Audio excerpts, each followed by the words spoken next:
Well, at Russia's annual victory parade, it looked for all the world as though its current war in Ukraine was taking its toll. Normally a grand affair, today it was smaller and shorter.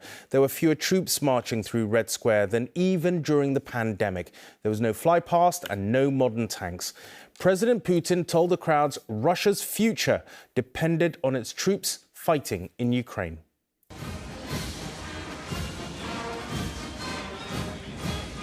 They marched with their usual precision and swagger. But by the standards of Red Square, this was a strangely modest affair. A single antique tank led the parade. There was no flypast, far fewer strutting soldiers. Vladimir Putin leads a nation mourning huge losses, one that is braced for more. There is nothing more important than your combat work, he assured them. The Second World War victory and sacrifices they commemorate are 8 decades old. Today's war, consuming so many lives, may never be won. But Putin again invoked the glories of one to rally support for the other. Today, civilization is once again at a decisive turning point. A real war has been unleashed against our motherland, but we have rebuffed international terrorism, we will protect residents, and we will ensure our security. There has been no victory for Russia to proclaim in the eastern town of Bakhmut, in the ruins of which Ukrainian troops just about hang on, at enormous cost to both sides.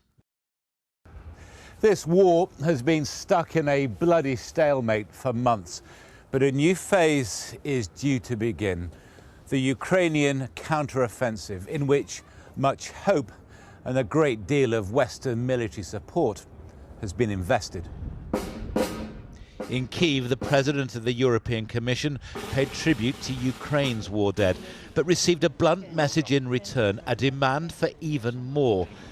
1 billion artillery shells are needed on the battlefield now, warned President Zelensky. And in Washington, the Foreign Secretary was asked if the UK has plans to supply long-range missiles to allow Ukraine to hit deeper into Russian-occupied territory. There is a strong argument that we shouldn't leave our respective military cupboards bare. My answer is that, if we're saving stuff up for a rainy day, this is the rainy day. Both sides are preparing for what could be decisive moments.